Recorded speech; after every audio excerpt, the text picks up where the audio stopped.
Hello, everybody. Thank you for tuning in. My name is Allison Galbari, and I am a PhD researcher at UCD studying archaeology and folklore. I'm going to be talking to you guys today about the folklore at some of the archaeological monuments found across Ireland, with an emphasis on Rothcrowan in Roscommon, Lough Crew in County Meath, and the Hill of Ward, also in County Meath. Before I talk about these sites, however, I want to start by talking about where this information on the folklore comes from. Ireland is home to one of the largest folklore collections in Europe. This collection is housed at the National Folklore Collection at UCD. The physical collection consists of hundreds of thousands of various accounts and photos from around Ireland. The collection incorporates a large body of material amassed by the Irish Folklore Commission between 1935 and 1971, at which point the Commission became the Department of Irish Folklore at UCD. The collection can be broken down into three smaller collections. The main manuscript collection, which is the folklore collected from all parts of Ireland, but with an emphasis on Irish-speaking areas and western regions. The schools collection, which was collected in the 1937-1938 school year by children in the 26 counties of the then Irish Free State in both Irish and English. And finally, the questionnaires, which are actually part of the main manuscript collection. But these were questionnaires that were sent out by the Irish Folklore Commission and its successors in search of more specific information on specific topics. All of these can be viewed at UCD by appointment. The schools collection, though, which is where the vast majority of the information that I'm going to be sharing with you today comes from, is unique for a few reasons. First, it gives us a snapshot of folklore from across the 26 counties versus the main collection, which was focused to a considerable extent on the Irish-speaking regions.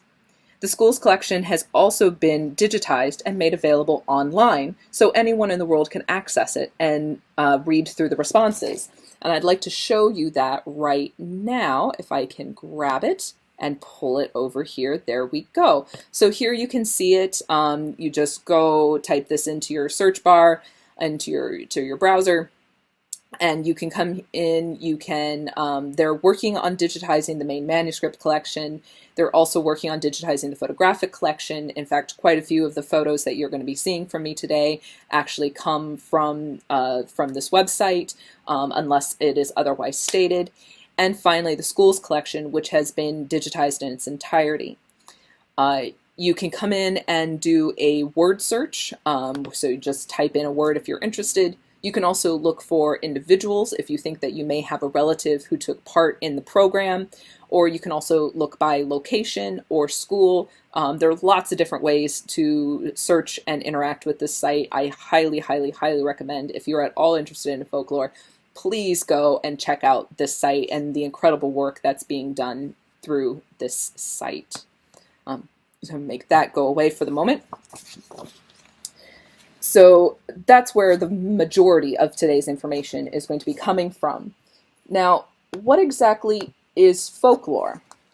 When we hear the term folklore, we have a tendency to think of stories told around a fire, but that's not strictly true. Folklore is actually a lot more than that.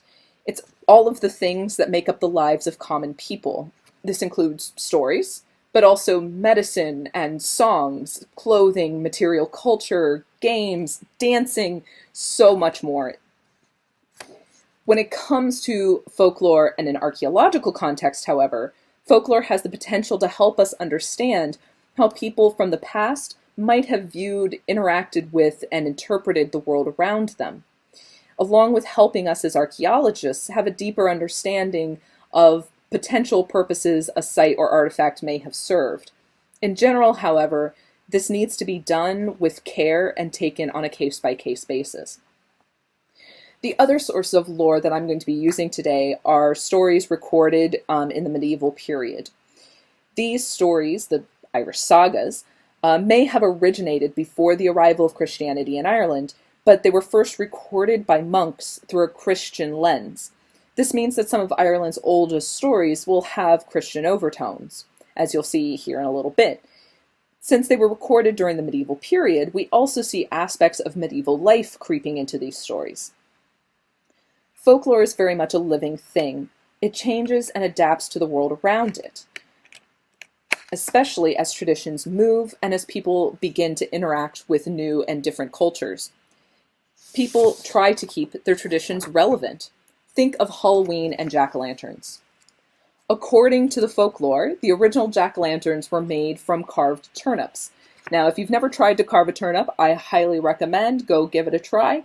It's not so bad if you have a melon baller and a pumpkin carving kit. This example that you see on the screen in front of you is actually a turnip that I carved myself using just those tricks. However, they're certainly not as easy to carve as a pumpkin, for example. After pumpkins were brought back to Europe from the Americas, the jack-o'-lantern game changed forever.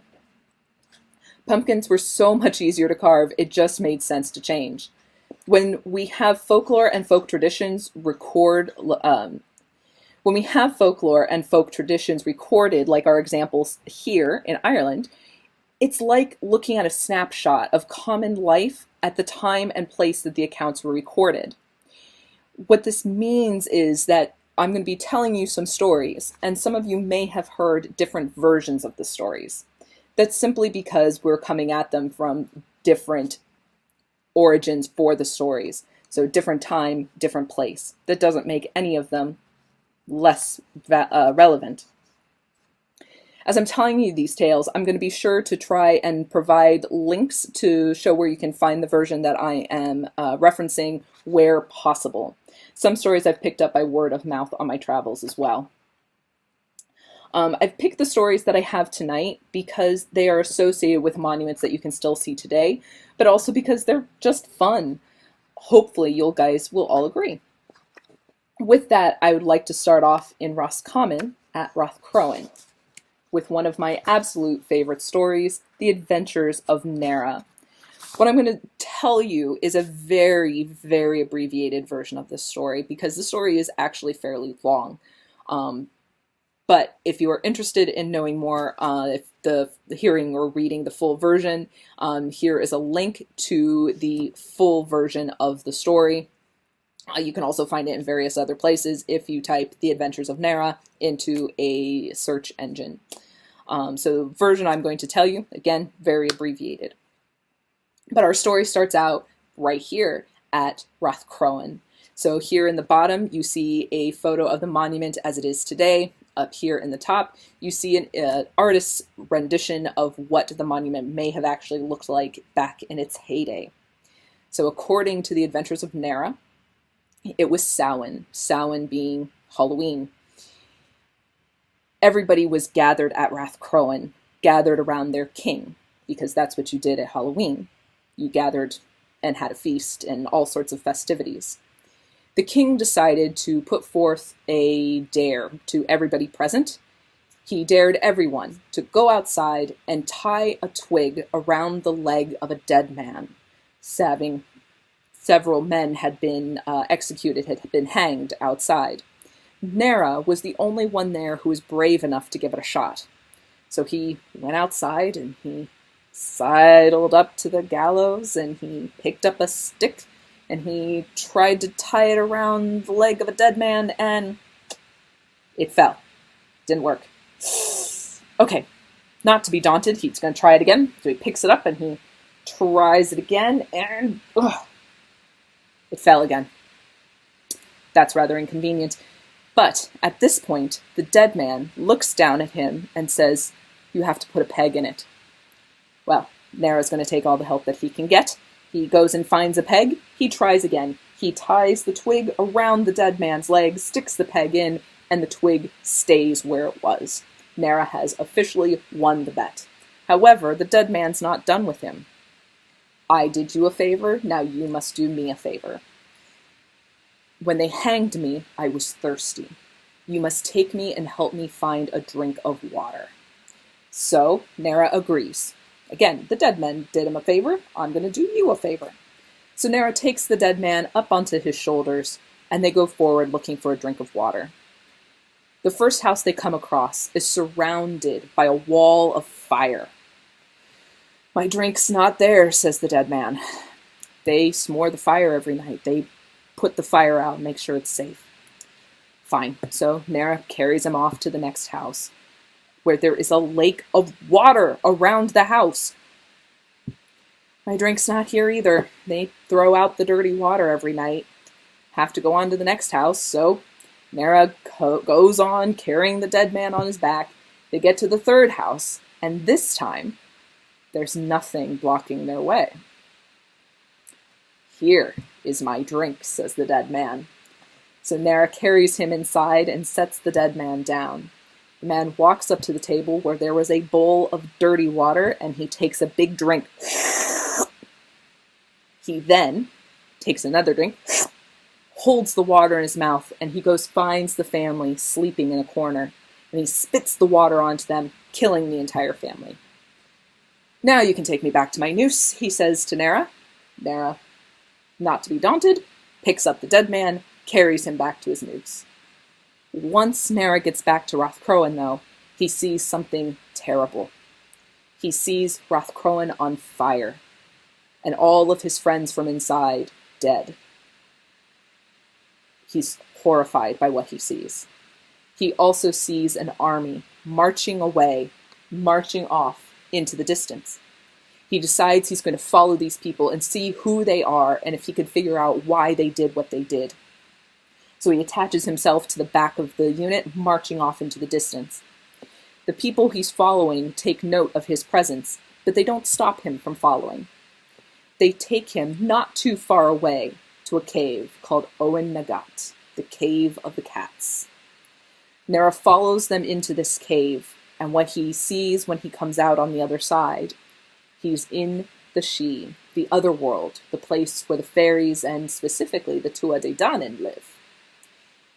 There, the soldiers take him to their king. The king welcomes him to the She. Welcome to my kingdom. You are more than welcome to stay here. I'm going to have you live with this woman, and you're going to gather firewood for me. Nera says, okay, I will do that. I will go live with this woman. I will gather firewood for you. Sounds like a deal. So Nera goes off with this woman, and they begin to talk. And he decides that he likes her and that she's trustworthy. He tells her about what he saw. And she says, don't worry. What you saw wasn't real. You can go back to Rothcrowan and everyone will still be there. What you saw was a vision of the future.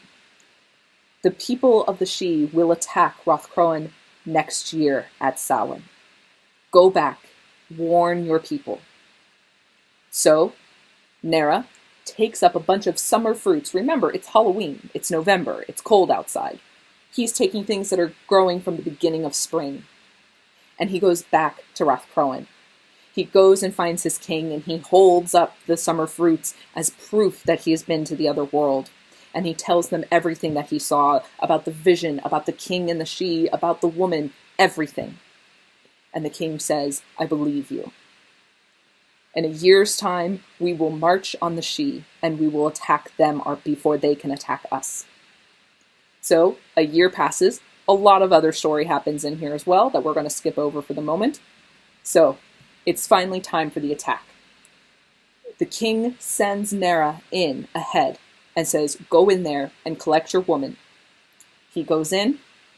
She was pregnant with his child, so he takes her, his son, and his cattle, and he drives them out of the She to wait beside Rothcrowan, while the men of Rothcrowan march into the She through the cave.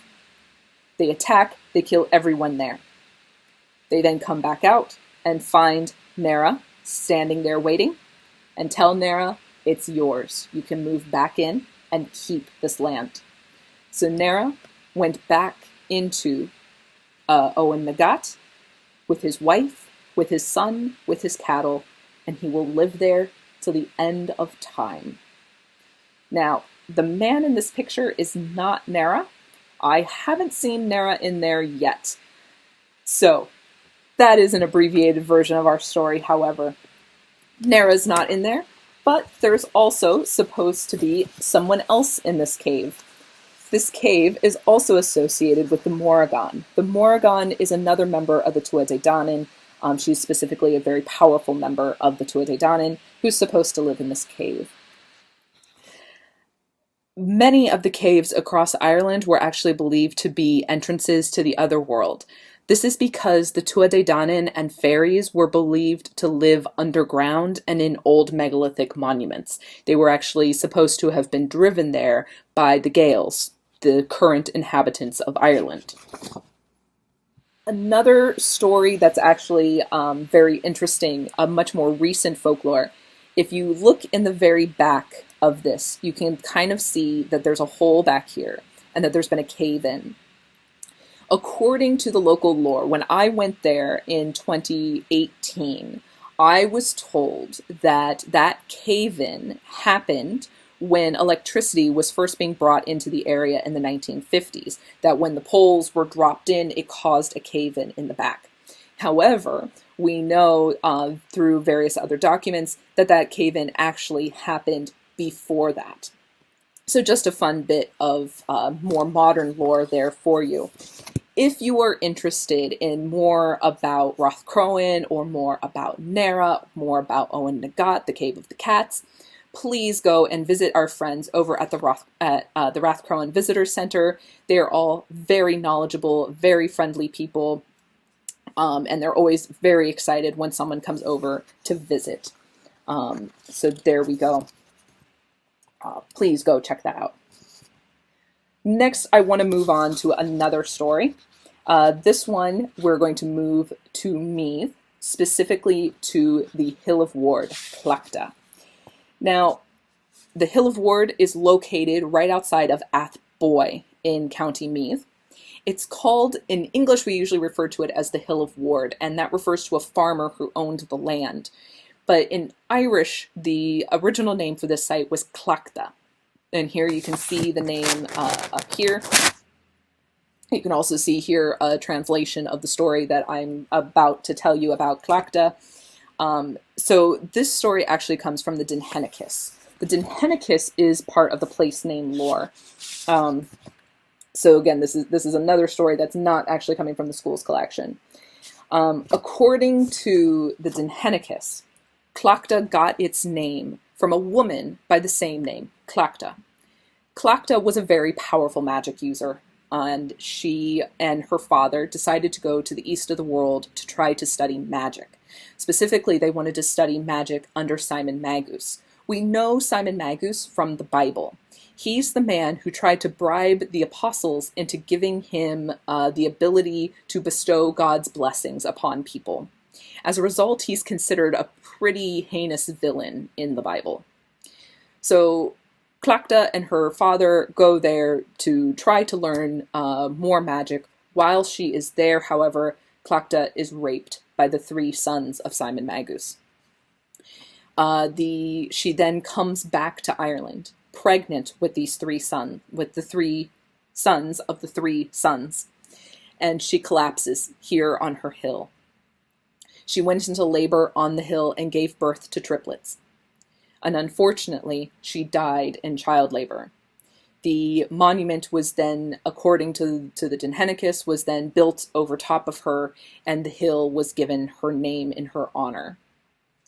Now, this is an example of a sort of a trend that we see in Irish naming of sites and monuments, specifically naming places after women who have died in unfortunate ways. Another one that I want to take a moment to tell you about is Owen Macha, and also County Armagh. These are both in Northern Ireland. Owen Macha is named after a woman named Macha. She was one of the Tuatha Dé Danann, and her story is actually part of the pre-tales to the Tuan Baculi, and is specifically called the Debility of the Ulstermen, and here is where you can find a translation of this specific story. So Macha was a woman who found herself married to a mortal man, and she was very, very, very happy with him. But she herself was not mortal. Well, she's mortal, but she's one of the Tuatha Dé Danann. She has special abilities. She's a fairy, eventually a fairy. One of her talents is that she's an incredibly fast runner. She can run faster than any horse. She becomes pregnant with her husband's child, and her husband decides, goes to a festival, to a horse festival that is happening, and he tells the king that his wife could outrun any horse at the festival. The king takes offense to this because he has the fastest horses in the land, and he has the man captured to be executed. Says, before we execute you, though, I'm going to allow your wife to come here and try to save you. So poor Maka now knows that if she does not go and actually run this race while about 9 months pregnant, her husband will be executed. So she goes and she runs the race. Unfortunately, she dies at the end of the race, specifically giving birth. She gave birth to twins, O and Maka, the twins of Maka. Before she could die, though, she places a curse on the Ulstermen.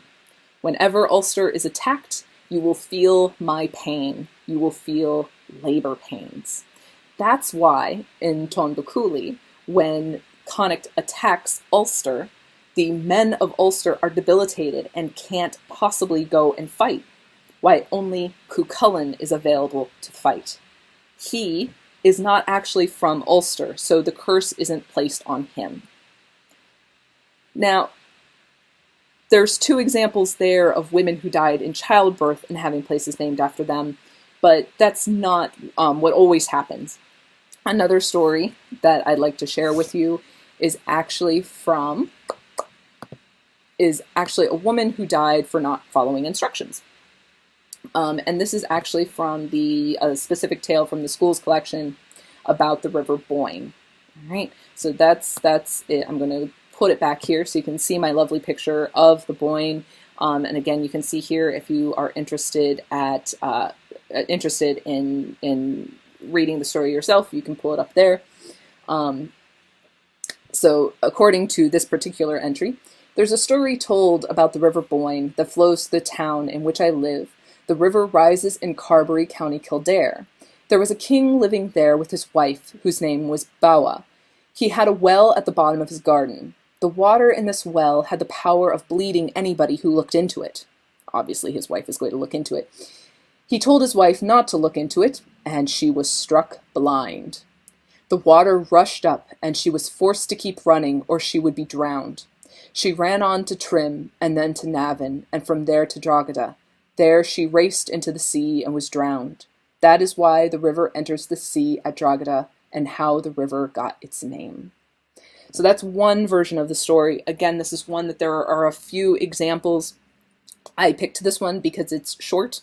But again, so here we have a river named after this poor woman who died rather unfortunately.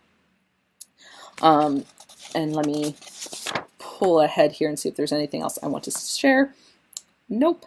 So for our last monument, something a little less tragic.